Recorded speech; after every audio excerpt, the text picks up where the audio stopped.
and then drip. Hi everyone, Chelsea Studio here, and today I'm going to walk you through 6 really easy but really cool watercolor techniques that you can do along with me today.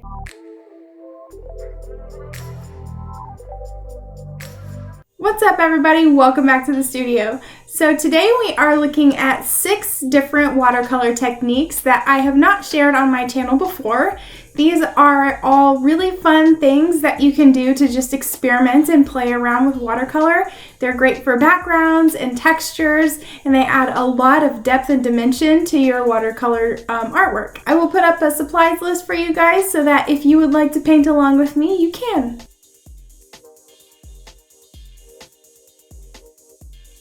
Alright, so to do this along with me, you're going to need a piece of paper. I am using 140-pound watercolor paper, cold pressed by Strathmore. And then you'll need some watercolors, a bowl of salt. This can be fine or coarse grain, but coarse grain is more dramatic, so it's more fun. I have an empty bowl here so that I can put the isopropyl alcohol into it later. And then I have some watercolor brushes, a Sharpie, and a ruler. You don't really need the ruler. You can just freehand. This is just to separate my boxes. We're going to be doing a watercolor chart today, so we need 6 spaces. All right, so we're going to hop around this paper while we work today, and I'm going to show you 6 different ways that you can use watercolor and add some texture and add some depth to your artwork. I have used all of these techniques in artworks in the past, so they are very, very useful. That's why I wanted to share them with you. So the first thing that we're going to talk about is a gradient. How to do a gradient just with one color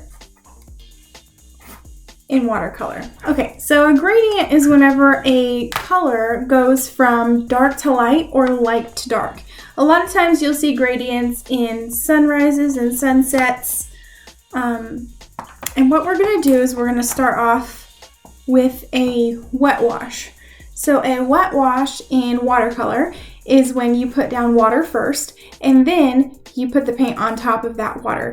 And what that does is allow the colors to blend together more easily. So I have a little bit of a larger brush here. First of all, make sure that your water colors themselves are activated.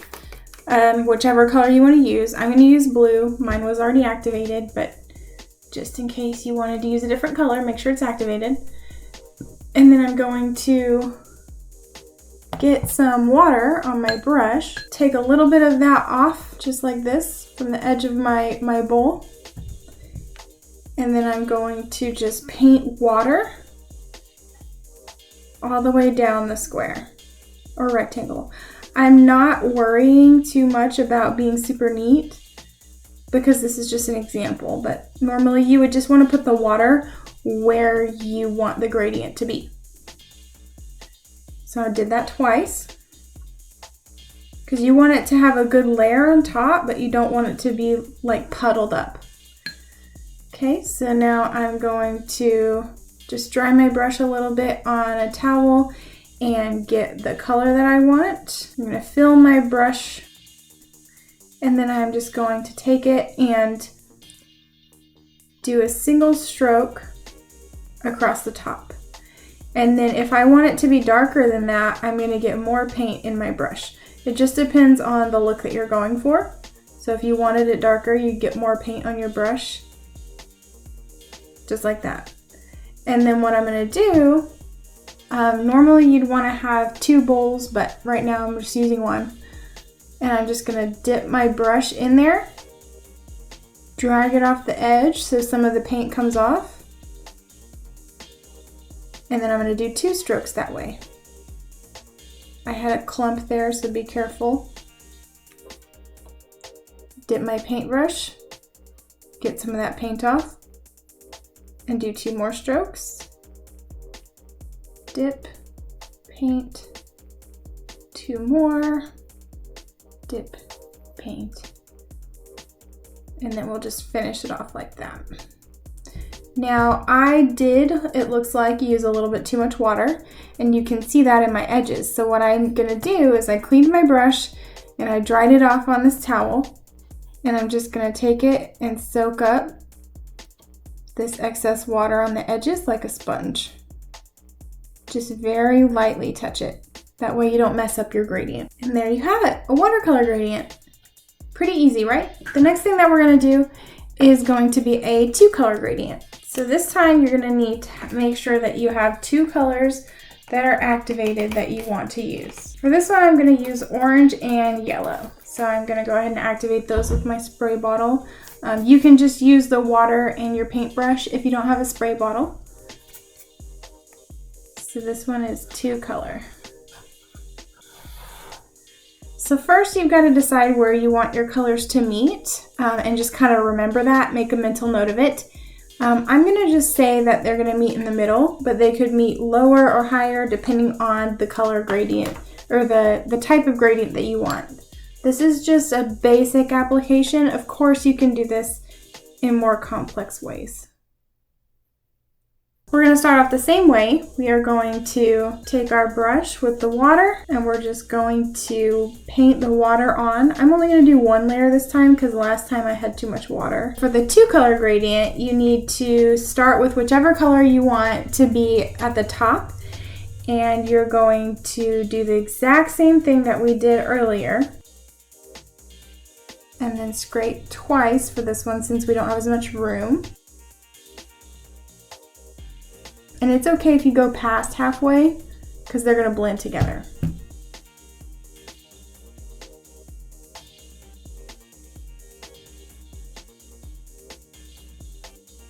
Now, if you want, you can be done here.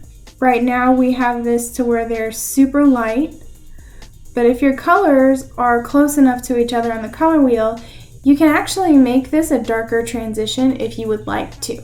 So I'll show you that. You don't have to if you don't want to do this part.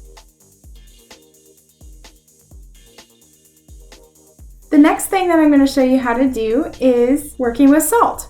So salt is really cool in that it likes to soak up water, which can leave a really great effect whenever you're working with watercolor. The coarse grains work best because there's more salt to soak up the water. And then this won't work if you don't have enough water on your paper.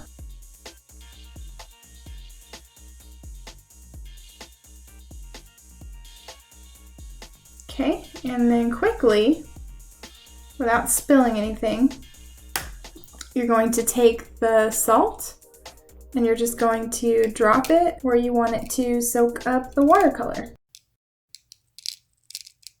Now it's hard to see now, but as it dries, you'll be able to see that there are little white circles where the salt has soaked up all that water. Now for this one, we need to do a little setup break because we are going to be using some rubbing alcohol. So isopropyl alcohol is just the disinfectant alcohol that you find in like a first aid kit. You're going to set this one up the same exact way that we set the salt up.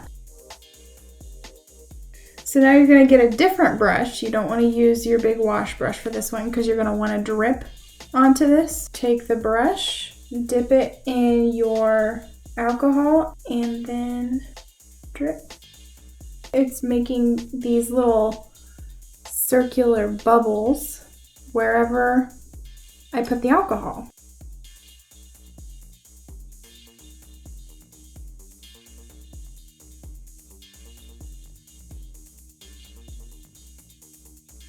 The next thing that I'm going to show you guys is a bleed. So a bleed happens when watercolor touches watercolor, and you can use it really strategically. So let me show you. I have a smaller brush here because I'm actually going to try and draw in something. Watercolor likes to be with water. That's why it's called watercolor. So with a bleed, what you are essentially doing is you're just controlling that movement, sort of. It's only halfway controlled. So what I'm going to do first is I'm just going to paint some water inside this flower. So what I've done is painted the area of the flower that I want the bleed to happen. And so what I'm going to do is I'm going to take whatever color I want in that area, and I'm just going to touch where I want it to go. And can you see how it spread when I lifted the brush? And what's cool about these is that you can kind of direct them which way you want them to be. So if I wanted it to go further into that flower, I could. Just like that. And then I can add, a darker area down here and have it bleed up, and that can give me a gradient, it can give me some texture, it can make these really nice, beautiful little pathways, and it always looks different whenever it dries. A lot of people always ask me how I can control watercolor, and it's because I'm controlling how much water I'm using and if where I'm using it has water on it or not. Because if you don't, then your watercolor will bleed and create a huge mess. So just always know where your water is on your paper and how much water you have in your brush. And our last little box is going to be a 2-color wash. Usually whenever you see a watercolor background that's made up of multiple colors, chances are that was a wash. However many colors you want to use, you can. You just need to make sure that if you use more than 2 at a time, that you're letting it dry in between the layers. I'm just going to show you a 2-color wash right here. Yeah, I know my water's dirty. Sorry about that. But what you're going to do is you're going to take another brush and strategically draw in where you want this color to go. Then once you've done that, you have 2 things you can do. You can either let this dry and go over it again, or if you want them to mix together, you can go ahead and do this while it is still wet.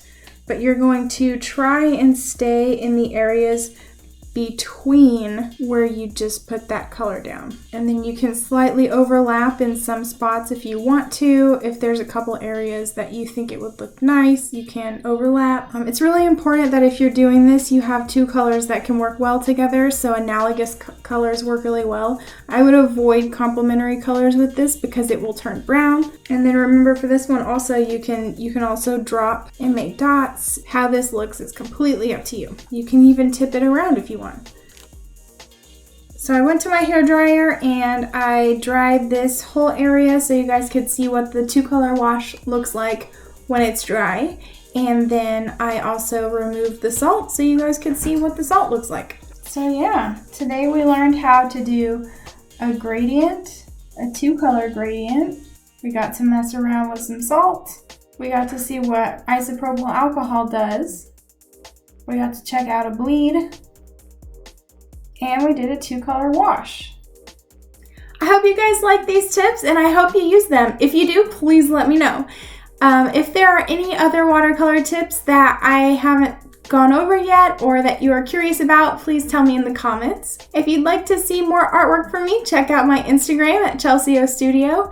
And then if you would like some artwork from me, go shop my website at chelseaostudio.com.